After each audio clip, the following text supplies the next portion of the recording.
per superare questo che è un momento difficilissimo c'è bisogno di mettersi tutti assieme. Insieme per uscire dalla crisi, lo dicono gli Stati Generali dell'Informazione del Veneto, dove le imprese editoriali stanno attraversando una tempesta che non ha precedenti.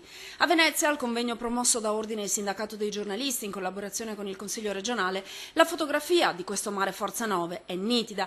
Circa il 60% dei collaboratori non assunti ha una retribuzione che non supera gli 8.000 euro l'anno. Il web, che pure offre grandi opportunità, presenta ancora molte incognite. Le aziende cercano di fronteggiare un calo della pubblicità mai registrato prima, ma le boe di salvataggio esistono.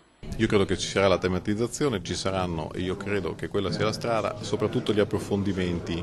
Oggi si tende a dare un'informazione molto superficiale, io credo che la strada sia quella, altrimenti l'informazione gratuita di chiacchiericcio la troviamo ovunque e la può fare chiunque. Il Consiglio regionale del Veneto intanto ha messo a punto una proposta di legge che intende tutelare l'intero sistema dell'informazione adottando strumenti innovativi. In campo ci sono risorse per 800.000 euro l'anno, 300.000 per i contributi correnti, 500.000 per gli investimenti da parte delle imprese, mentre la Regione si rende disponibile a rinunciare sino a 1 milione di IRAP. Computando dall'imponibile IRAP quelli che sono i compensi dati ai giornalisti che vengono assunti a tempo indeterminato, e poi prevede anche degli interventi come contributi per quanto riguarda il miglioramento tecnologico, innovazione. Ma tutto questo senza l'unità di intenti non vale. È il sindacato stesso dei giornalisti a sottolineare l'importanza di remare in una stessa direzione, in una sinergia tra imprese e collaboratori che duri oltre l'emergenza.